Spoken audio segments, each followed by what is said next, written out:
the little box we have here. Yeah, okay.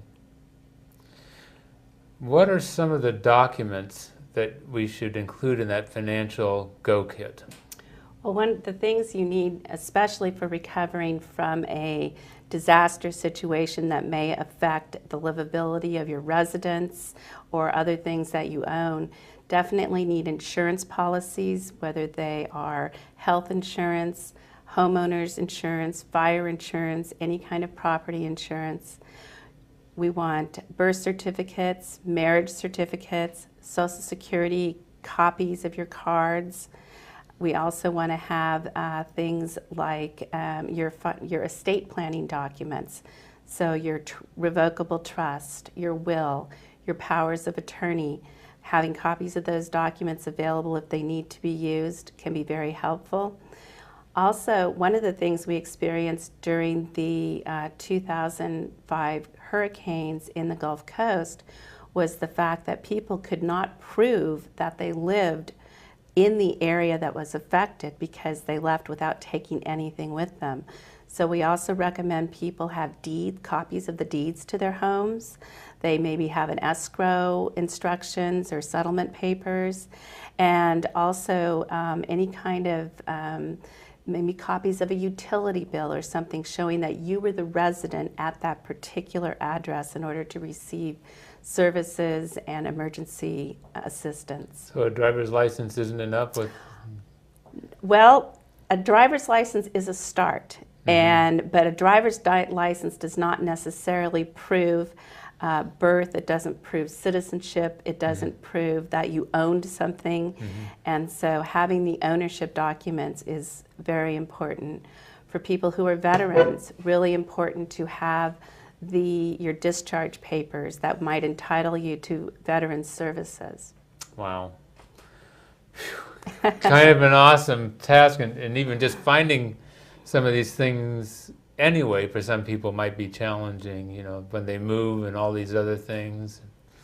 So well, anyway. That's why it's really important to start the process, and then if you're missing any of the things that happen to be on some of these checklists, you can go back and fill in what you are missing. And it's easy to put it off because it's not something that any of us like to think is right around the corner. But the experiences that we've had with some of the larger emergencies and helping people through the Red Cross is that the people who have those kinds of documents available are able to get their services much more quickly, are able to get back on the road to recovery, to start getting their homes rebuilt, to get their insurance proceeds, to get the medical care they need. So it's going to help you tremendously to be able to have those documents right there when somebody asks you for them. The other thing I think is somewhat unique over the last maybe 10 to 20 years is many people run their businesses from their homes now. They have small home offices, and so all of those records also need to be copied, scanned, and put in a place where you can take them, because if your home is destroyed or damaged, not only will you lose the place you live, but you will also lose your ability to earn a living, at least for a short period of time. So when we talk to people about backing up computers and client records, if you're a professional or any of those kinds of things, also doubly applies to the homeowner the home business person who operates out of their residence. Yeah, that's frightening and intimidating, because when we're talking about all the tax documents, oh my gosh, to think about trying to put all that onto CDs and so forth, that could be an enormous job. And I don't know if it's even realistic, but anyway. But at least, folks, get started with your personal stuff first, and maybe focus on some of the essentials for that other stuff, particularly things like, you know, your client list. Like you said, the computer backup, if you've got it on some sort of a tape or a CD or DVD or whatever, it's going to be an enormous. And these days, of course, now we've got these thumb drives. You could do it on a flash drive. And so that might have enough room for everything you need. So that's a really helpful thing, and those are fast.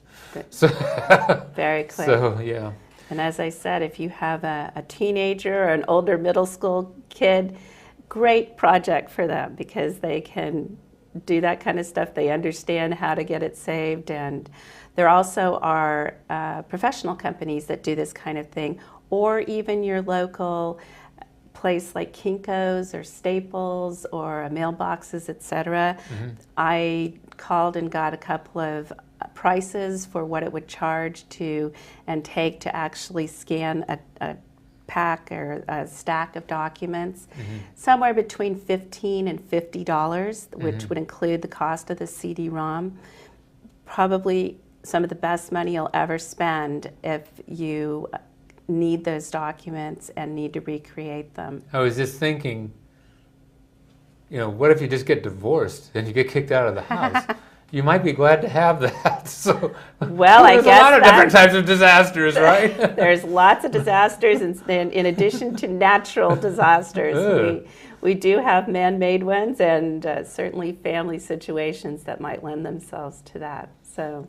Okay, so I'm not quite sure where we are time-wise, but anyway, let's talk about some other resources that there are for information about disaster preparedness.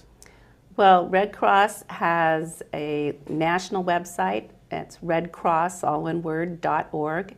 And on there are the resources you need for personal preparedness, as well as there's a whole section on financial recovery. And it'll list on there the documents that and the types of papers that you can have to put together in your financial go kit. Your local office, your county office of emergency services, OES, has that kind of information as well. And your state office, the California State Office of Emergency Services, will also have resources that you can use. And our friends at FEMA, the Federal Emergency Management Agency.